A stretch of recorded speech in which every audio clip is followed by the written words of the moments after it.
Bismillahirrahmanirrahim.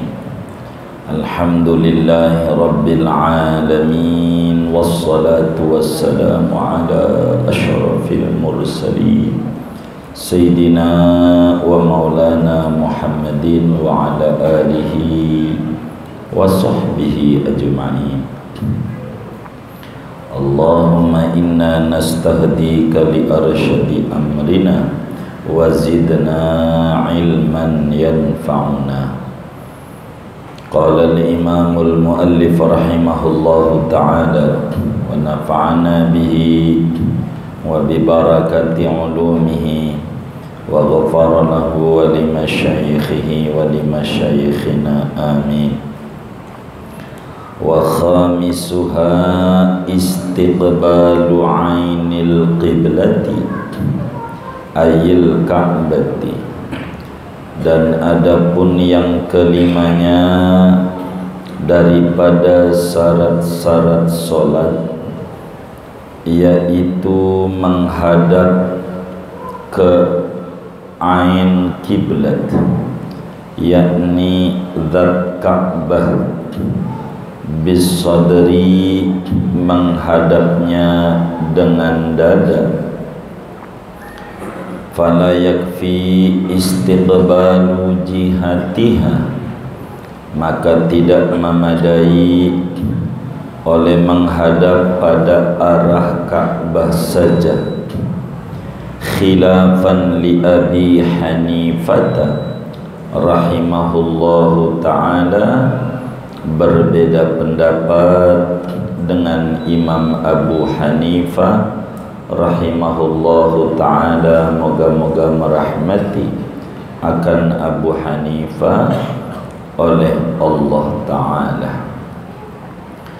Wallahu a'lam bishawab. Segini dah. Bapak, Ibu, saudara-saudara sekalian, berbicara solat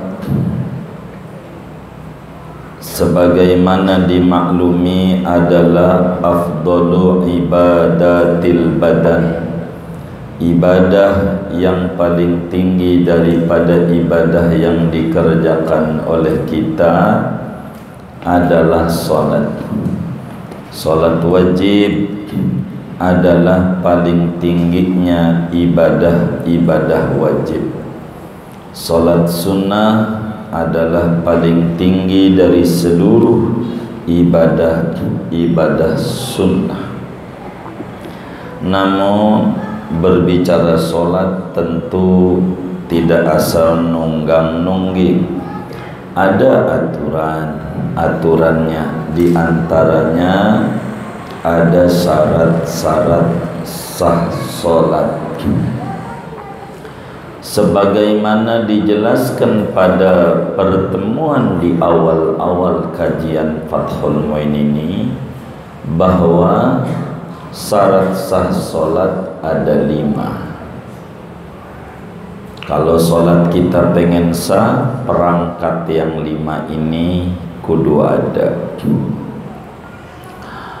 Yang pertama adalah suci dari hadas kecil dan hadas besar, sudah dibedah.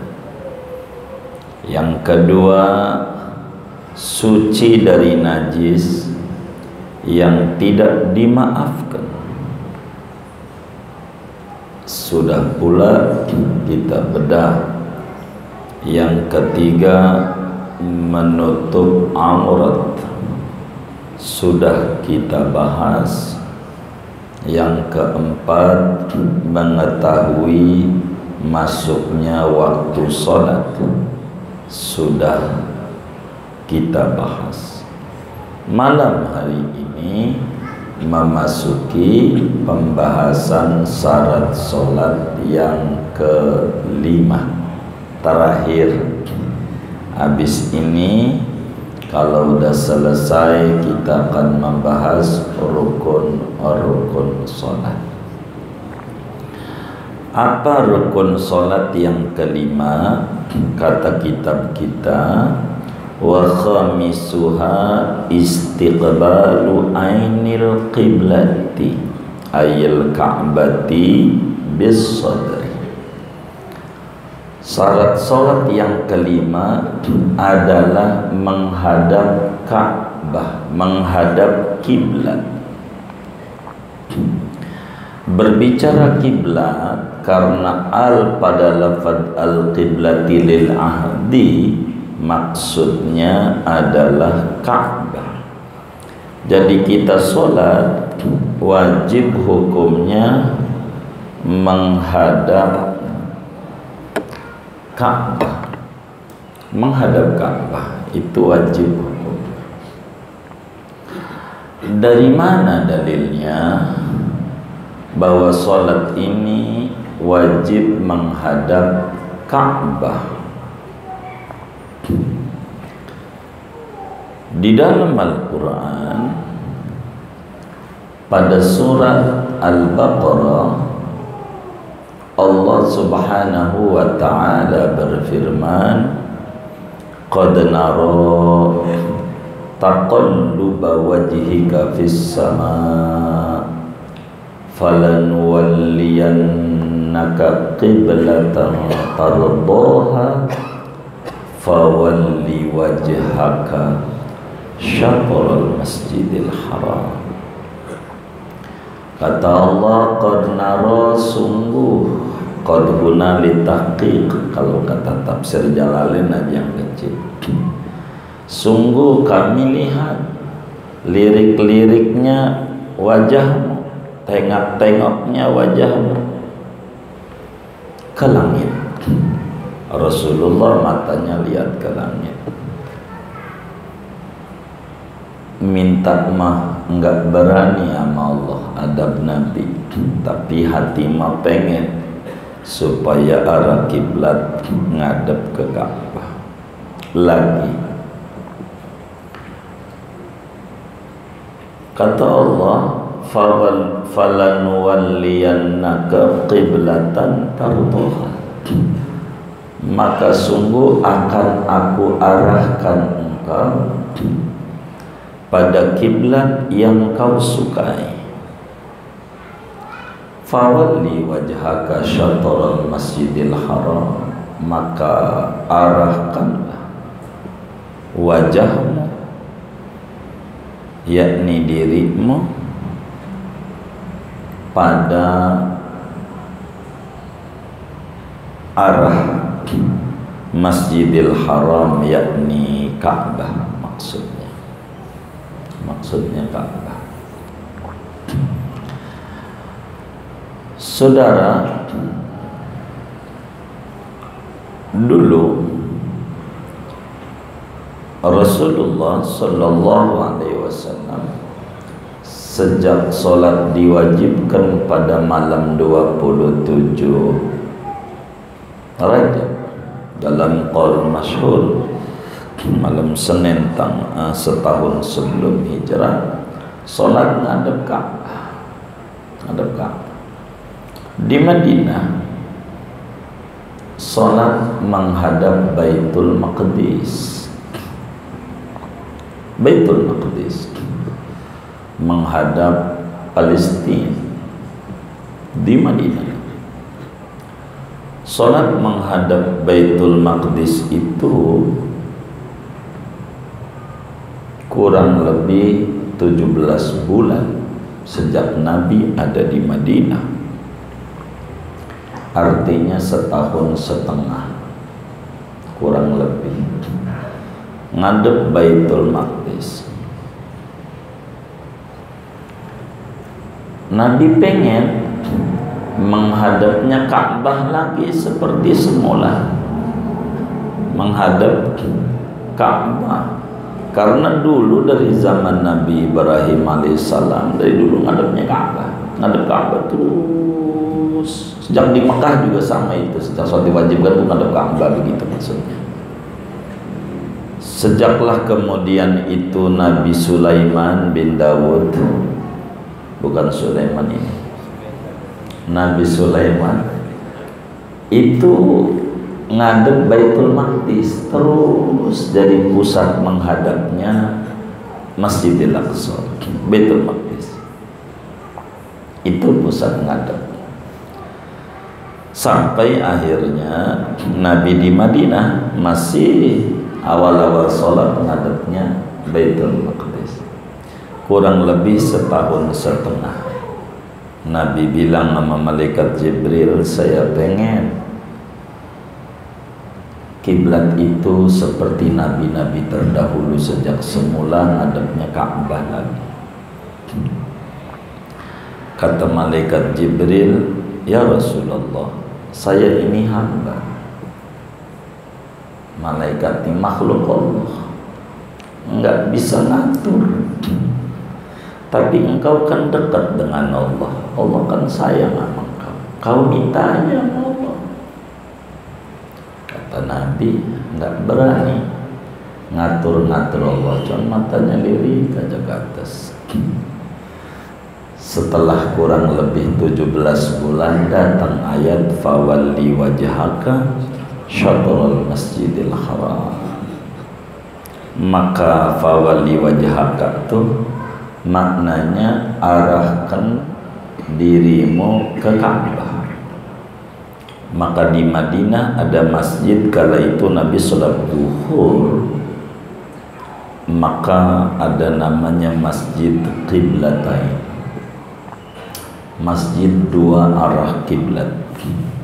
Karena Nabi separuh sholat ngadep Baitul Maqdis, separuh sholat ngadep Ka'bah. Kala itu di Madinah namanya Masjid Qiblatain. Nah, maksud fawali wajhaka, arahkan wajahmu ke Ka'bah, Masjidil Haram itu maksudnya ke Ka'bah. Ini maksudnya dalam sholat, sehingga wajib kalau sholat ngadep Ka'bah. Selain sholat mah enggak wajib, enggak. Itulah dalil bahwa orang sholat itu ngadep Ka'bah dalam Al-Quran. Yang kedua dalilnya dari hadis Imamul Bukhari riwayatkan di dalam Sahihul Bukhari. Imam Muslim riwayatkan dalam Sahih Muslim dari sahabat Nabi Abu Hurairah radhiyallahu ta'ala anhu, tentang ada sahabat yang sholatnya enggak rapi. Udah salam sholat, kata Nabi, a'idis sholat, ulangin lagi sholat, diulang lagi, sholat lagi, salam lagi. Kata Nabi, a'idis sholat, ulang lagi sholatmu. Fa innaka lam tusalli, anda belum sholat. Sholat lagi sampai 3 kali. A'idis sholat, ulangi sholatmu, begitu. Maka kemudian, ya Rasulullah, ajari saya sholat. Akhirnya diajarin sama Nabi. Kata Nabi, idza qumta ila sholati fa asbighil wudu'a summa istaqbilil qiblata fakabbir. Bila engkau mau sholat, wudu yang benar, rapi, wudu, kudu punya wudu, kemudian kau menghadaplah ke kiblat. Menghadaplah ke kiblat. Ini namanya amrun bil istiqbal, perintah Nabi ngadep Ka'bah. Maka ini perintah wajib. Jadi menghadap kiblat itu wajib. Maksudnya kiblat itu apa? Ka'bah. Wajiblah sholat menghadap Ka'bah.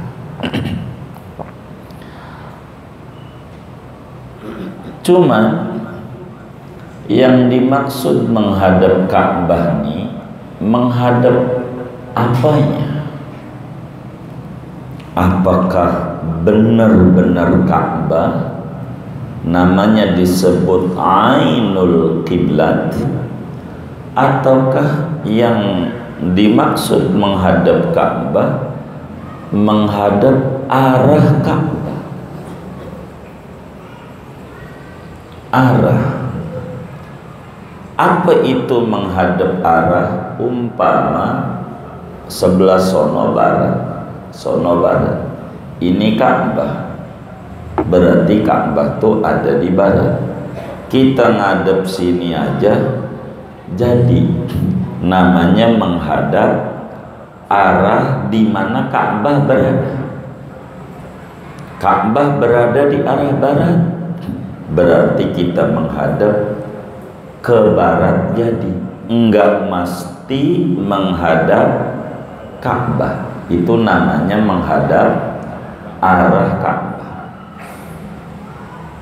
Kalau yang dimaksud menghadap ainul kiblat, berarti kudu ngadep bener-bener Ka'bah, arahnya doang enggak jadi. Jadi ibarat Ka'bah ke sono, ya kita kudu miring biar lempeng.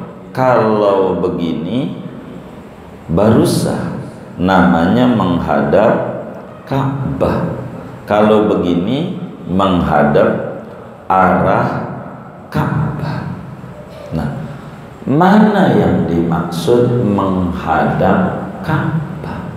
Kata Fathul Mu'in, istiqbalu ainil qiblati.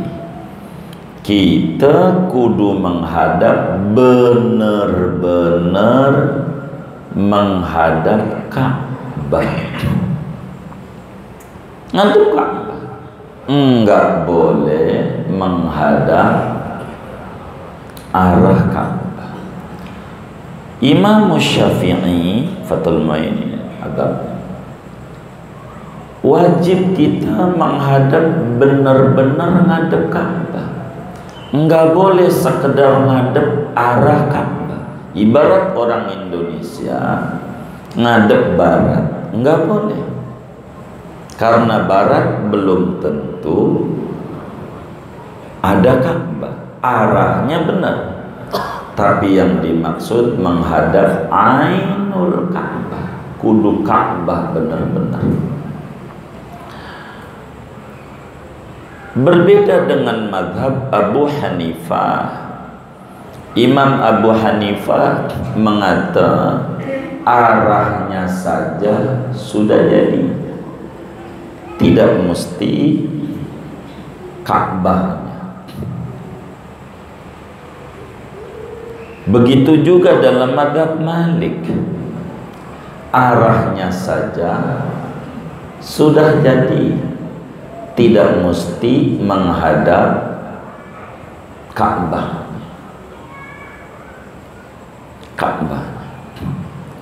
Sedangkan dalam mazhab Hambali dilihat kalau dekat kudu Ka'bahnya, kalau jauh arahnya saja. Mulai rada ketat Imam Syafi'i tidak bisa, kudu benar-benar menghadap ke Ka'bah. Jadi bagaimana dengan fawalli wajhaka syatral masjidil haram? Syatr, apa ini syatr? Tilqa'a, kalau dalam tafsir Khazin. Dalam hadis Bukhari Muslim, Rasulullah sallallahu alaihi wasallam salat, kana Rasulullah sallallahu alaihi wasallam raka'a raka'ataini qibalal Ka'bah. Rasulullah salat ngadep benar-benar di Ka'bah. Kalau kudu ngadep arahnya doang, maka Nabi tak mesti sholat ngadep benar-benar ke Ka'bah. Itu menunjukkan istiqbalu ainil qiblati, menghadap benar-benar Ka'bah menghadapnya. Apa yang dimaksud dengan Ka'bah?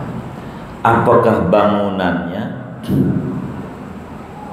Apakah dasarnya?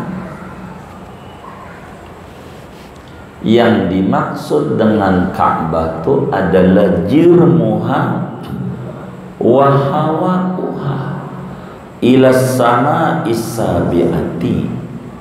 Yang dimaksud dengan Ka'bah adalah bumi Ka'bah, sampai ke atas, sampai ke bawah. Kita ke atas, sholat di lantai 2, enggak mesti tengkurap, enggak, ngadep aja. Pokoknya ini Ka'bah, ya udah ke atasnya Ka'bah semuanya. Dalam bab tawaf, andai kita kayak Aladin, tahu Aladin? Ini bisa terbang, muter di atasnya, sah. Itu Ka'bah, bukan bangunannya, bukan. Kalau bangunannya, andai dipindah Ka'bah ke Al-Madinah, berarti ngadepnya enggak, tetap ngadep sono karena bukan bangunannya. Begitu.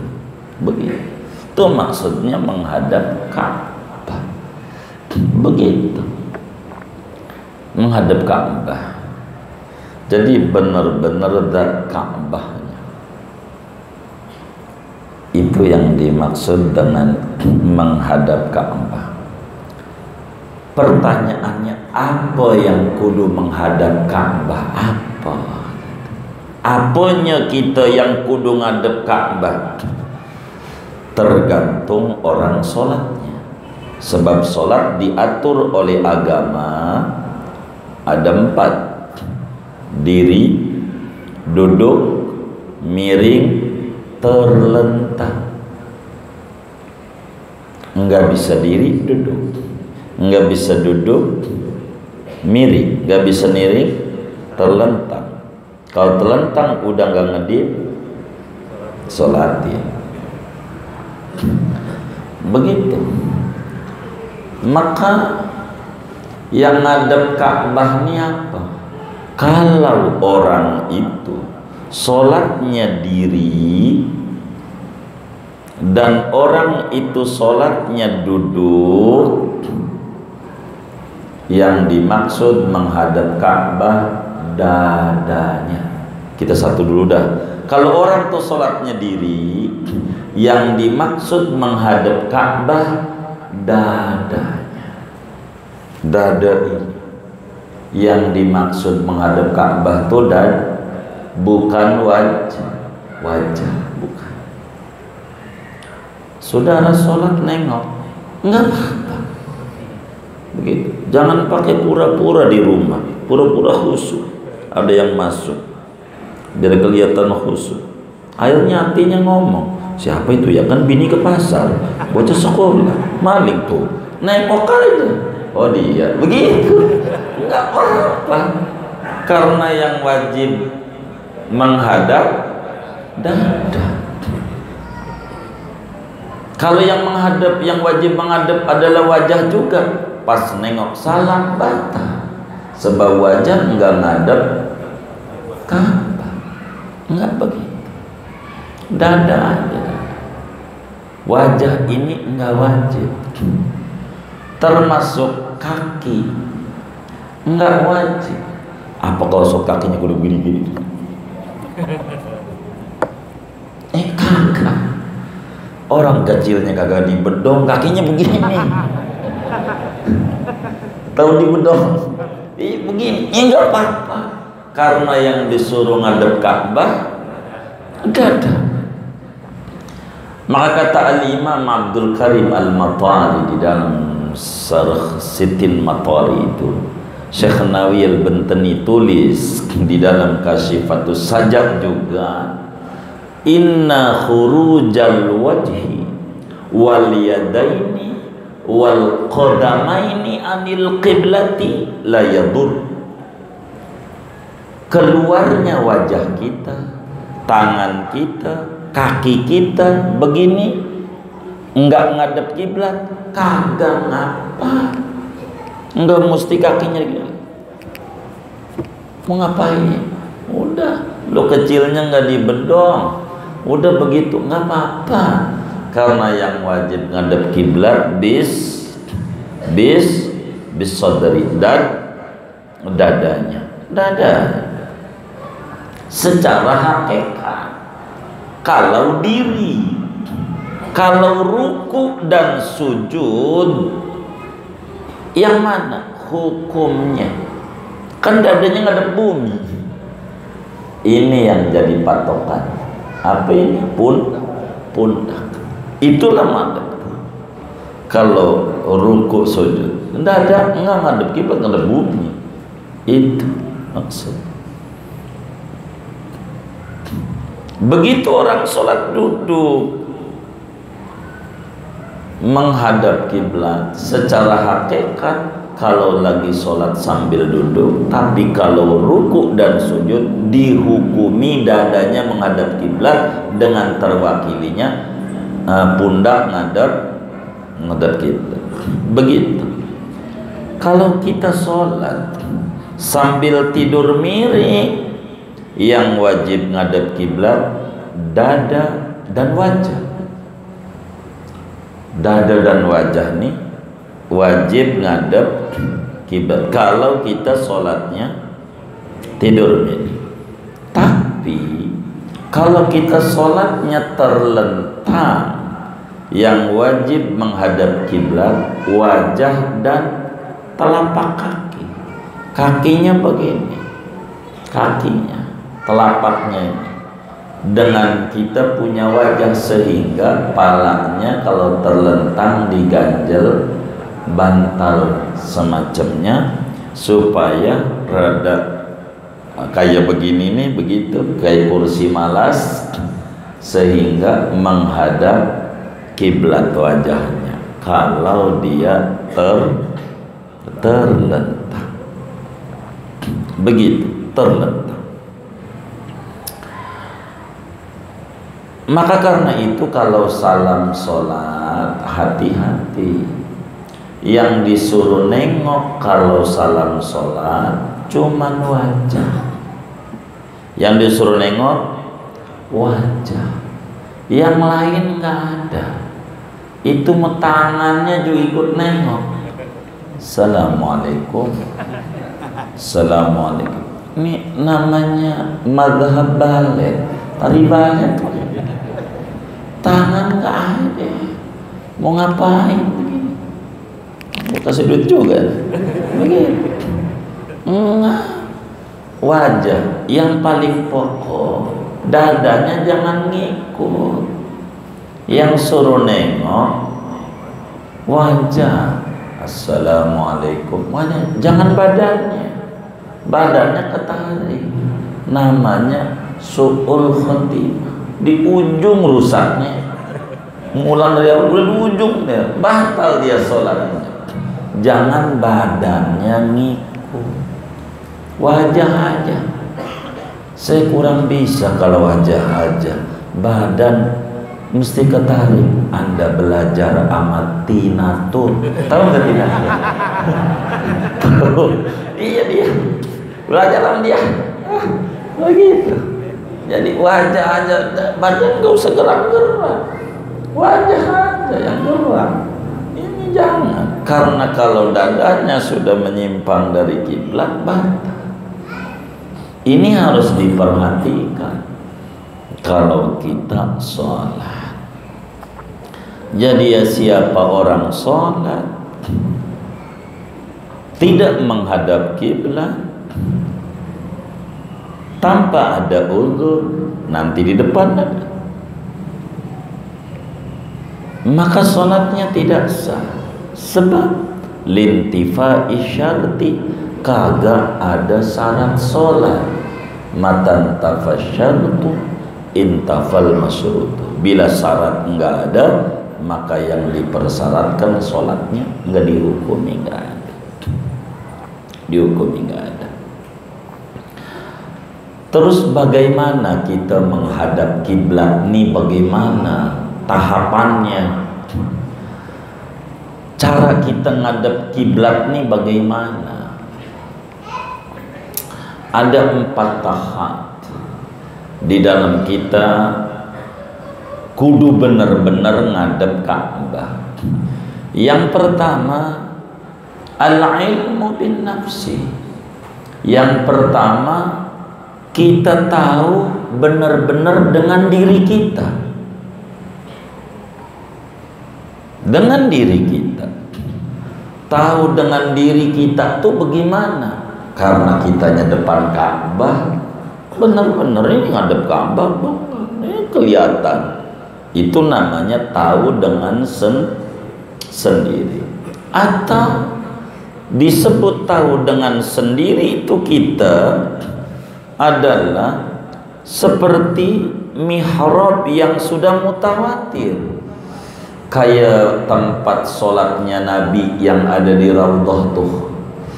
Itu kan dari dulu Nabi begitu. Udah tuh sama dengan kayak tahu sendiri, karena orang maksum Rasulullah yang membuat ini arah kiblat, maka sama dengan yakin kalau begitu.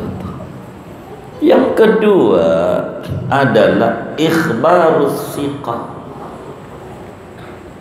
an ilmi. Kedua, pemberitaan yang terpercaya berdasarkan ilmu, semacam pakai kompas. Ada kompas kiblat, benar kompasnya. Oh, kiblatnya sini. Itu juga tahapan kedua. Namanya untuk kita mengetahui bagaimana cara kita ngadep benar-benar ke Ka'bah.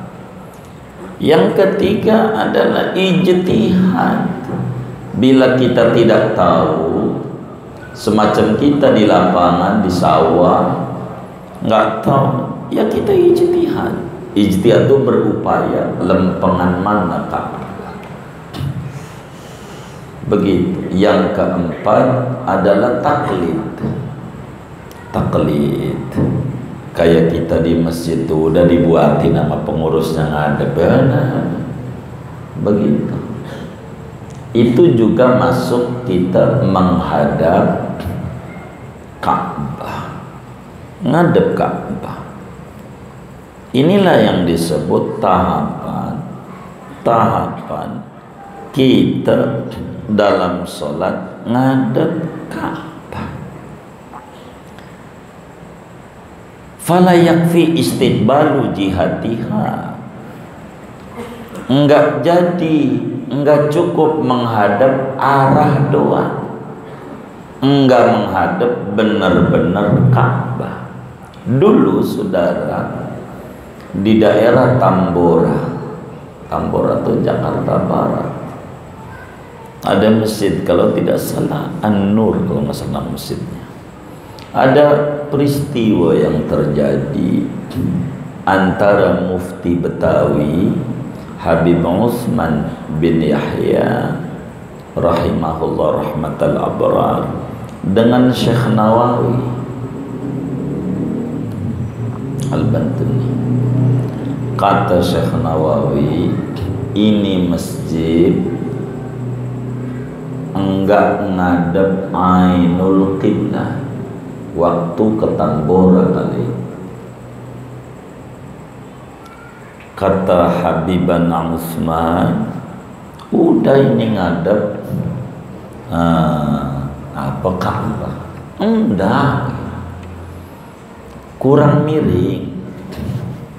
Kalau pengen ngadep Ainul Ka'bah miring, kalau pengen menghadap arah Ka'bah lempeng. Fathul Muin Ainul Ka'bah. Dialoglah sampai pada akhirnya kata Habib ana Utsman bin Yahya, dari mana itu enggak ngadep Ka'bah ini, dari mana? Habibnya izin di belakang saya. Maka Habib Utsman di belakangnya Syekh gitu, udah belakang. Nih Habib, tuh itu dari Tambora Ka'bah kelihatan, dikasafkan oleh Allah. Tuh benar masjidnya, masih sampai sekarang diabadikan. Besok pagi datang begitu, masjid peristiwa itu ada itu, daerah Tambora masjidnya. Karena memang dalam mazhab Syafi'i wajib menghadap Ainul Ka'bah, fala yakfi istiqbalu jihatiha.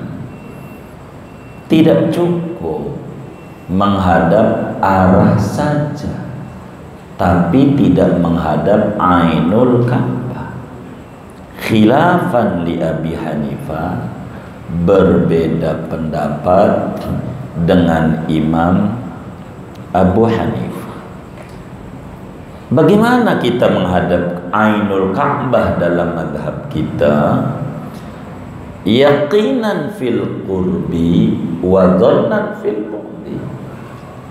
Yakin kalau di dekat depan Ka'bah, dan zon kalau kita jauh. Maka kita harus benar-benar ngadep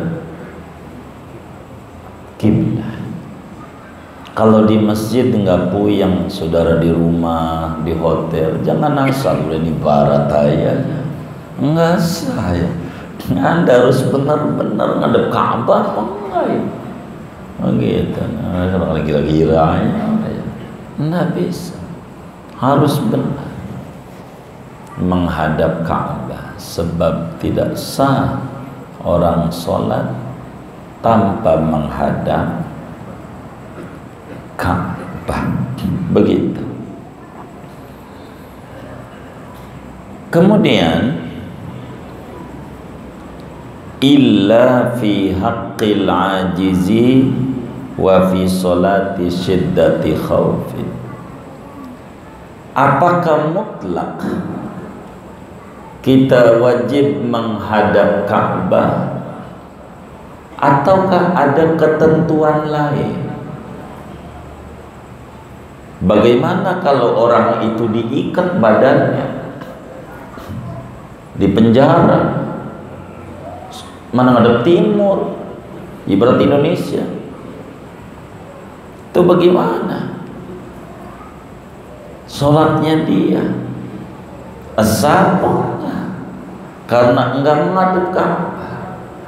Maka saudara, ada 3 pengecualian ditolerir walaupun tidak menghadap Ka'bah. Yang mana? Kayaknya jangan malam ini, belum dibaca kitabnya. Iya, nanti sabar. Kira-kira Jumat besok menurut saudara kiamat enggak? Pengennya kiamat enggak? Kalau enggak ya nanti aja. Kalau Jumat besok kiamat saya habis. Segini aja ngaji, jangan banyak-banyak. Wallahu a'lam bishawab. Ada yang ditanya mungkin? Baik, bagi para